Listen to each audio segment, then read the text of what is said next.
Hey, everybody. How we doing? Happy Friday.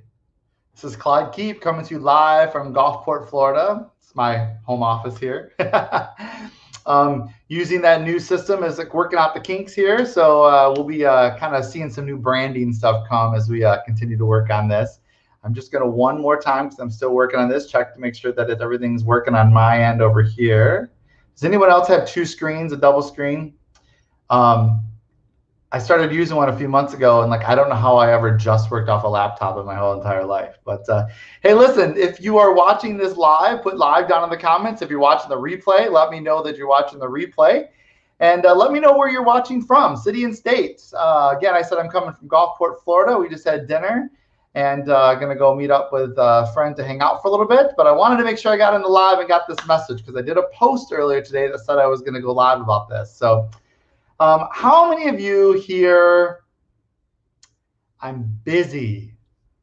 How many people hear people say that they're busy? They're always busy. Everyone's so busy, right? How are things going? Oh, so busy, so busy, so busy, busy, right? I love the saying and so are the bees, right? Or the ants. I've heard it both ways, I think, whatever. But so, busy to me, I think, is relative. I think it's very interesting. This is interesting because the camera is different than what I'm used to with the phone. So I'm looking at myself, but I probably should be looking at the camera, right? We'll get used to this whole new thing. But busy, I think, is an interesting concept, right? Because it's what are you busy doing? And I'm not taking away from anyone saying that they are busy, because I totally believe that people for sure are busy, right? We have a lot going on in our lives, especially, I keep looking up at the camera. Is that weird? So there's a lot going on. I started working with a coach recently, and one of the exercises that he likes to do with people is go through this little exercise, right? So I want you to take the time right now to go get a pen and paper. Right now, go do it. Go get a pen and paper, and you're going to draw a line down the middle, okay? I'm going to wait. I'm going to wait a few more seconds here because it's important that you do this exercise with me, whether or not you're watching the replay. If you're watching the replay, just pause it and then go back and get your pen and paper and come back to it. But you got to have a pen and paper if you're going to keep watching, okay? It's very important that you go through this exercise. This is really powerful, okay? Now, I want you to, at the top of the left side of your paper, at the top, I want you to write my likes, the things I like in life, right? So this may be, I like to watch TV. I like to sleep in. I like to eat donuts. I like to go to exercise. I like to whatever. What are the things that you really, really like to do? The things you like to do, right? The things you like to spend time on. Just put those things down. There's all kinds of things in there that you like to do. I'm just trying to think of a ton of things that you really like to do. Just put those things down. Oh, Nick jumped on. Hi, Nick. Nick's in the other room. He's watching my live. I want you to put down the things that you like. Okay? Get at least 10 of those things on that page. About 10 things that you like, that you like in life, right? The things that they're things you do daily, you really like to do. You like your morning coffee, right? You like your quiet time. You like certain shows on Netflix, right? Write down the things that you like. Okay, you guys got at least 10 of those down, at least 10 down, things that you like. Now, on the right-hand side, I want you to write at the top the things I love or the people I love, right? Now I want you to make a list of all the things you love, right? It may be your family. It may be your significant other. It may be going to the beach. It may be going on vacation. It may be spending time with friends. It may be, it may be dessert. It may be those cookies. It may be, you know what I mean? It may be going out to a certain restaurant. What's your favorite restaurant that you just love to go to, right?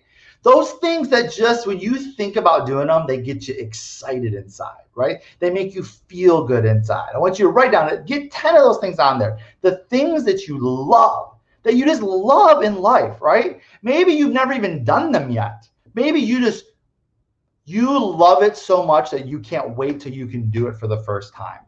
Okay?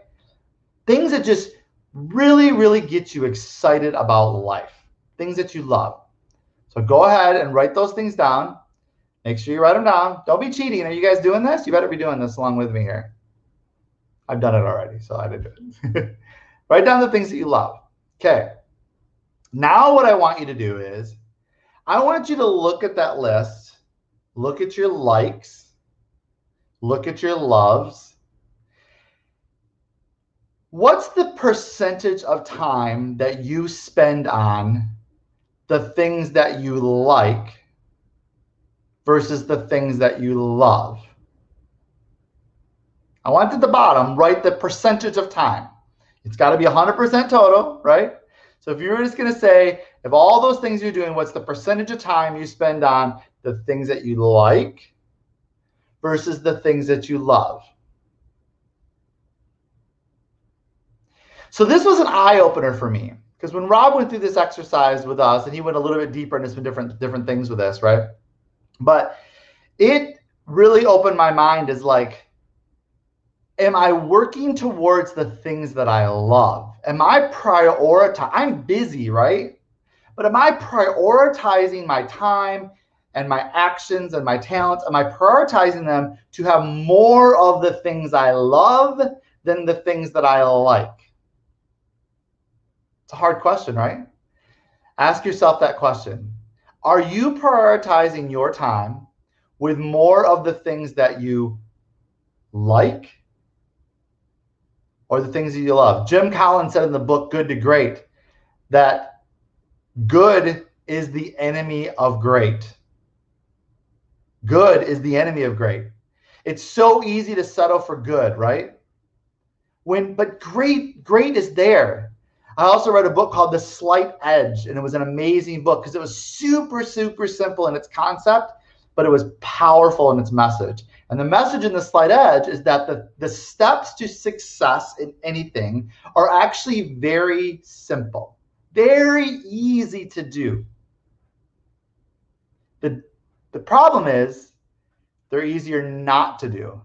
And that's why most people don't do them, right? Because they're focused on the things they like and spending all their time doing these things you like, instead of maybe giving up some of those things you like on occasion. Maybe giving up the TV at night.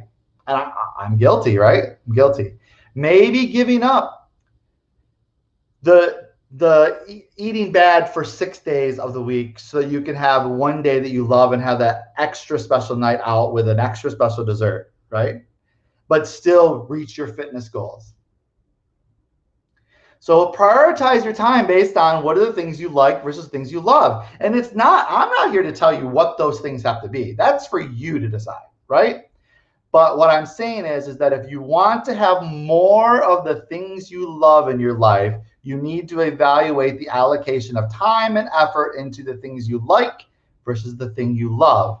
And remember, good is the enemy of great. Love you guys lots. That's my message for tonight. Be the light.